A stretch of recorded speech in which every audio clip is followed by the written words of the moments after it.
Magandang hapon. Natagpuan na sila Allison, Gida, Gigi, Jared at Eric sa mga tauhan ni Magnus. At dyan na sila sa labas ng bahay. At si Magnus ay sumisigaw. Galit na galit at gusto niyang palabasin si Allison. Pero ayaw ni Gigi na lalabas si Allison. At si Magnus ay minamanduan yung mga tauhan niya na barilin ang buong bahay. Pinapaunlanan ng mga bala ang buong bahay at pinapasok nila. At buti na lang nakatakas sila at nakalabas ng bahay. Pero, naabutan pala sila. Mayroon palang isa sa mga tauhan doon nag-aabang sa labas ng bahay. Naabutan sila nito at kinakausap naman ni Gigi ng maayos ang isa sa mga tauhan ni Magnus na sana pakawala na lang sila at hindi na magsusumbong kay Magnus.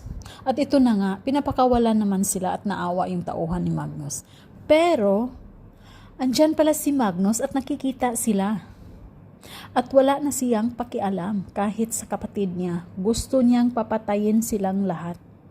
At ito na, binaril agad ni Magnus si Gigi at natamaan ito. At nakaalis na sila, nagsitapak-takbuhan sila sa loob ng sasakyan at nakaalis na. At buti na lang nasira ang gulong ng sasakyan nila Magnus at di sila nakasunod. At sa wakas, nadala na rin sa hospital si Gigi at napag-usapan nilang lahat na hahanap sila ng ebidensya para masampahan ng kaso si Magnus para makulong na ito kasi sobrang delikado na ang sitwasyon. At nakarating na sila ng ospital at buti na lang at ligtas na silang lahat. Pero may balak si Allison pupunta na ng Singapore at tutulungan sila ni Madam Sofia. At nakaalis na silang dalawa ni Gida. Samantalang si Jared ay tinatawagan sa isa sa mga tauhan ni Magnus. At dito nakikita sa mama ni Gigi. At nagulat siya kasi naalala niya isa siya sa mga inutusan ni Magnus para patayin sila. Pero nagsabi naman ang tauhan ni Magnus na pumunta lang siya, hindi siya manggulo, kundi kausapin lang niya si Jared dahil may gusto siyang ibibigay.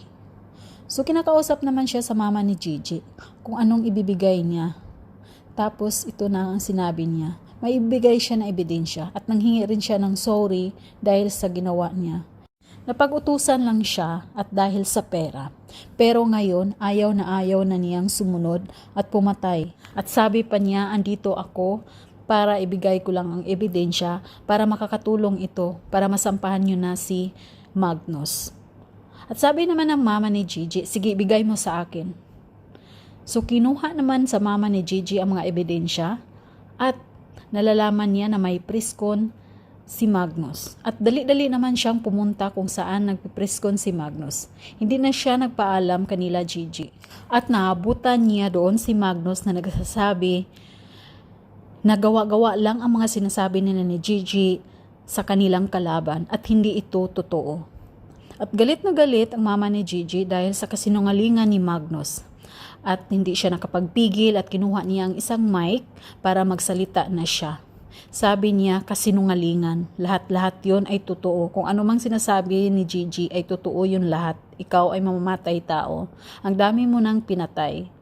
Ngayon ay kung ano-ano ng mga sinasabi ang mama ni Gigi kay Magnus at naka-video pa.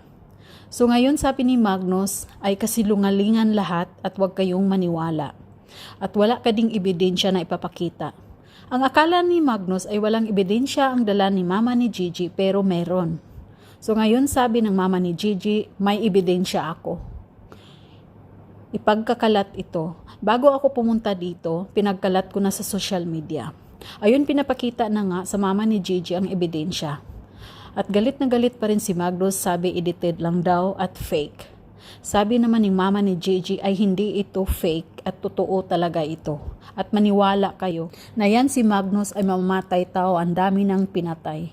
At si Magnus naman sobrang galit na galit at hindi nakapagpigil at kinuha niya ang baril sa isa sa mga tauhan niya at biglang binaril niya ang mama ni Gigi.